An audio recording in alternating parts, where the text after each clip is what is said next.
If you could have all the goods in the world, but in exchange had to give up all of your friendships, would you take the deal? This is a question that Aristotle wrestles with in the Nicomachean Ethics.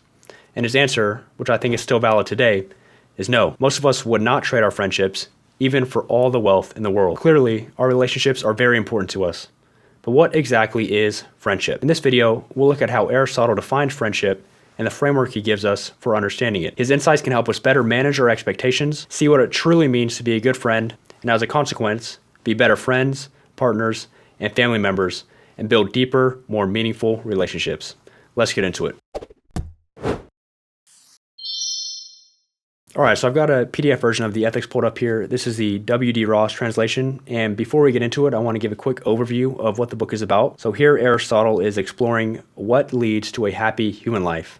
And of course, a very important aspect of a happy life is quality friendships and relationships. And that's what he spends book 8 writing about, and that's what we will be looking into today. So he begins the book with a pretty strong statement. He says, without friends, no one would choose to live, though he had all other goods. And this includes people from all walks of life. So rich people, poor people, young, old, and so forth. And Aristotle even goes so far as to say that friendship is most necessary with a view to living.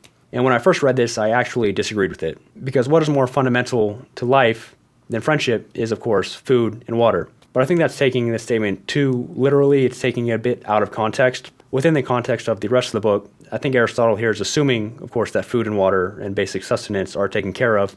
And what he's instead saying is that beyond these things, our friendships are what are most important to us.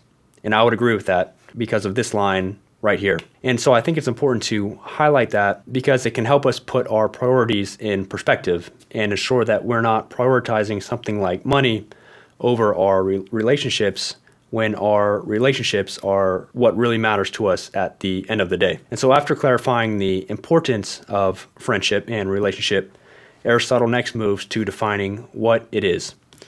And he groups friendship into 3 different buckets. He says there are friendships that are based on utility, friendships that are based on pleasure, and friendships that are based on virtue. And as for the friendships that are based on utility, these people love each other not for themselves, but in virtue of some good which they get from each other. And likewise, the pleasure-based relationships are entered into not due to mutual love of character, but because both parties find each other pleasant.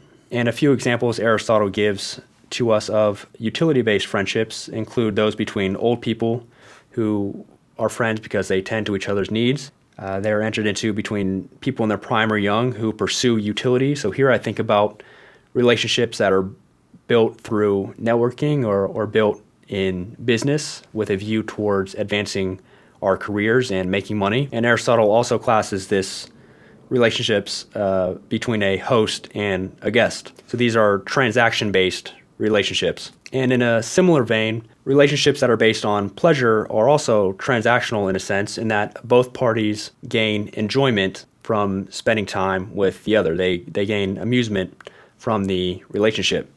Aristotle says that this is most common amongst young people, for they live under the guidance of emotion, but that as people get older, pleasures change, and therefore the relationships can dissolve. And so these relationships, again, are built on enjoyment and having fun and amusement, but they are not that deeper sort of relationship. And that deeper relationship is the third kind of relationship, what Aristotle calls virtue-based relationship. And he describes this relationship as this. He says, perfect friendship is the friendship of men who are good and alike in virtue. For these wish well alike to each other qua good, and they are good themselves. Now those who wish well to their friends for their sake, for their own sake, are most truly friends. So these relationships are built on love of character. And because they're built on character, they're more stable than the other kinds of relationships. Aristotle writes, their friendship lasts as long as they are good, and goodness is an enduring thing. And Aristotle says that these relationships are perfect because they are also useful to each other and they are pleasant. So they encompass the positives from the other 2 types of relationships. And this is sort of the deeper, more wholesome relationship. These, as we said, are more permanent, but due to their nature, they are also more infrequent. On the one hand, because good men and good women are rare, on the other hand, because such friendship requires time and familiarity. Because again, they're built on character, and it takes time to really get to know somebody. And that's why Aristotle writes, even if the wish for friendship may arise quickly, this form of perfect friendship does not. And so my first big takeaway from this is I think it's important to understand which of our relationships are which, because this helps us to manage our expectations and also not be overly disappointed when our relationships that are built on utility or built on pleasure dissolve, because they do often dissolve. As Aristotle writes, such friendships, and he's speaking about the utility and pleasure-based friendships, are easily dissolved if the parties do not remain like themselves.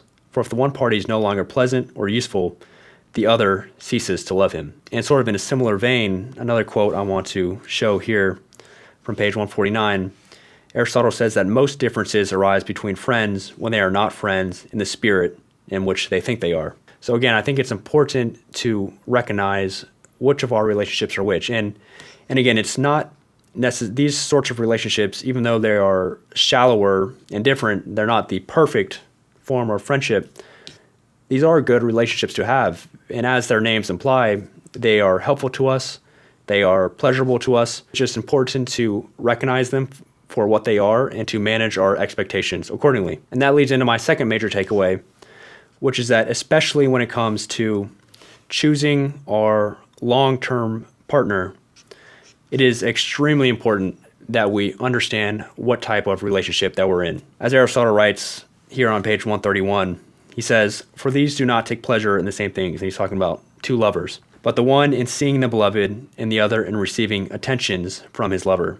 And when the bloom of youth is passing, the friendship sometimes passes too. For the one finds no pleasure in the sight of the other, and the other gets no attentions from the first." And so thinking about being in a long-term relationship with somebody, maybe even making the commitment of marriage, we need to make sure that the relationship is one that is built on character. And it's easy sometimes to confuse relationships that are built on pleasure with ones that are built on character. But as Aristotle writes, it's amazing. This is over 2,000 years old, but it is so applicable to today and is very common today, where two people that have a relationship that is founded on pleasure end up getting married or settling down together. When that pleasure fades, so does the relationship. And that just causes a lot of strife and hardship later on down the road. And so again, for me, just my big takeaway is that when we're choosing that partner to settle down with, we need to ensure that that relationship is one that is built on character. Now, what exactly character is, that warrants another episode or multiple episodes in and of itself. But I think character is the pattern that someone has displayed in their actions. It is how they live their life and is who they are. It's difficult to describe, but I think we all have a sense of character and what it is. But yeah, so those are my two big takeaways. Number one is to understand which of our relationships is which and to manage our expectations accordingly. And that is especially important when it comes to choosing a long-term partner.